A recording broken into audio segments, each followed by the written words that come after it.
Well, hello again. So let's see here. What's happening today? It is Friday, August 7th.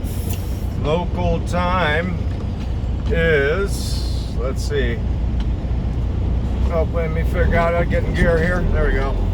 Let's see. Friday, August 7th. I am in, where am I? Memphis, Tennessee. Local time is 1:11 p.m.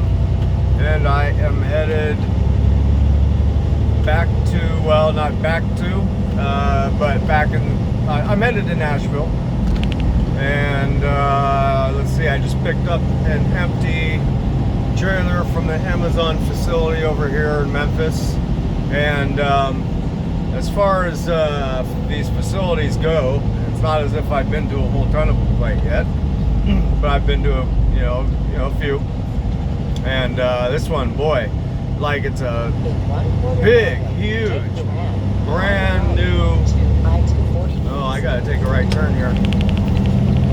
It's like a big it's a brand new facility, and it's huge. I mean, it's gigantic, and obviously somebody spent a lot of money on it.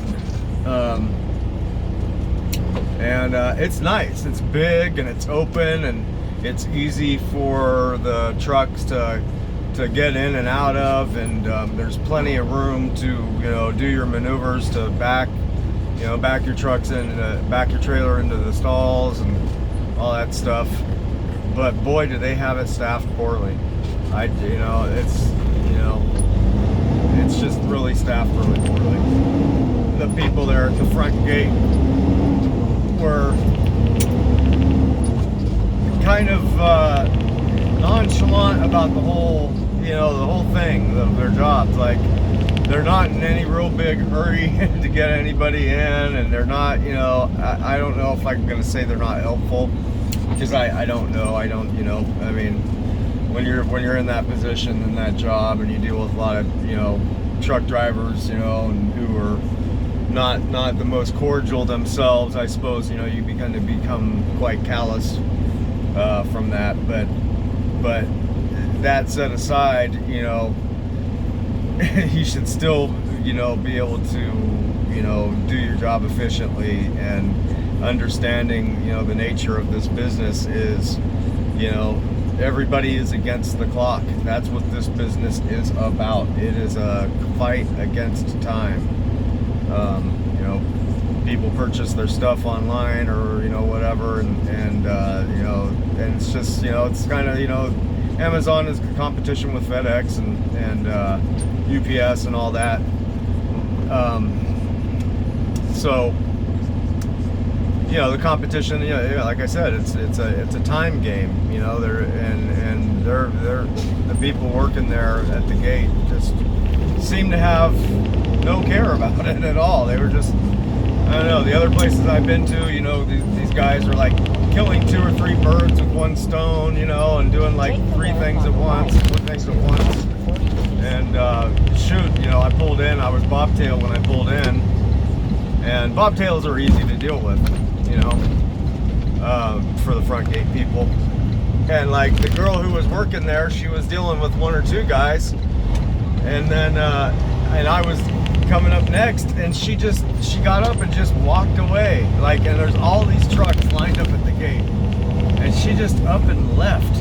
Like, I don't know whether she was going on break or she was done with her shift. I mean, it seemed to me like she was just leaving to go on break or something. I'm thinking, there's better times to go on break, like than when you have like 15 trucks at the gate and everybody's backed up and things are going slow, It's like, she just walked away. I looked at her, I said, "Where are you going?" She goes, "Oh, I'm sorry, I gotta go."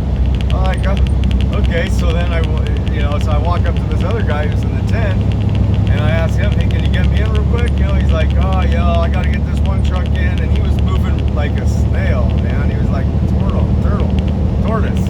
And then he goes, "Go talk to the guy, in the booth." And so I go talk to him, and he's dealing with another guy, and he was on speakerphone with the driver's, with the driver's boss on the driver's cell phone on speaker.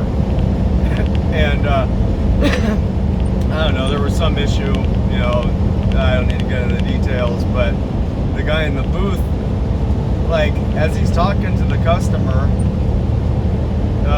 on the cell phone on the speaker, he's like just sluggish around, you know, going in the refrigerator, grabbing his bag of Doritos out and opening it up, and like kept it like explaining the same thing over and over to the customer. And granted, the customer was kind of just dumb because he wasn't accepting what the guy was telling him, you know. So, you know, I'll say that in the guy's defense, but at the same time, he could have been doing that and getting me, you know, doing work on the computer and getting me dealt with at the same time. It's something that anybody can do, is talk to a customer and get somebody else in the gate at the same time. It's not that, you know, there's not that much, you know, focus or attention needed to do either one of those things, you know, especially when he's telling the guy the same thing like 5 times over. I mean, by the time he was done telling him, I knew what to do, you know. I mean, it was just kind of, I don't know. So, anyhow, I finally got loaded, or not loaded, I finally, you know, picked up my empty, and it's funny, so here I am hauling another empty, 200 and some odd miles. Let me see, how many miles do I got? I have 211 miles to go to Nashville. Let's see, the time to destination is about 3 hours, and my arrival time is going to be 1700 local time.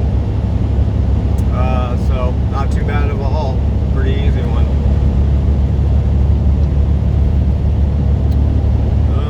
Let's see, anything else going on? Not too much, I guess. I spent the night at a Pilot truck stop there in Memphis, and you know, some of these truck stops are really pretty nice when you get to them. You know, the parking lots are, you know, they're parking lots, you know, but even still, some of them are, you know, tended to.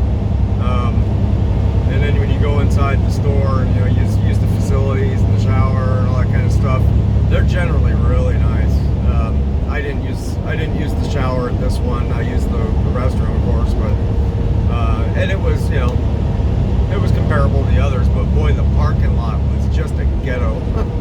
It was a freaking utter ghetto. It was just trash all over the place, man, and like it was just messy and dirty, and it felt like being in a ghetto. That's just the best way I can describe it.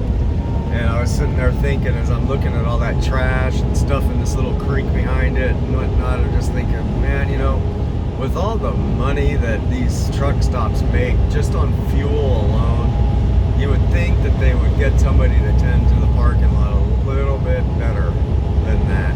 Because, I mean, they are raking up just unbelievable amounts of money on fuel. I mean, unbelievable amounts. So, I don't know, yeah, the Memphis Pilot, I don't recommend that highly. You know, whatever. They're a big truck.